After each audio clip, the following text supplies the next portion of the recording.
mag-ingat kayo. Huwag kayong magpawakwak. Si Carla, hindi yan. Carla, hindi magpapawakwak yan. May mga alok-alok nga sa kanya eh. Nagsabi sa akin yung ina niya. May nag-alok daw po ng kalahating milyon. Umalis sa Kalingap.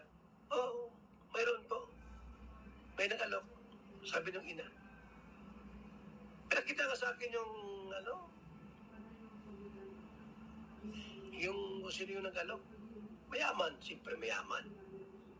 Na umalis daw po sa Kalingap, sila nang bahala mag-supply ng mga pangailangan.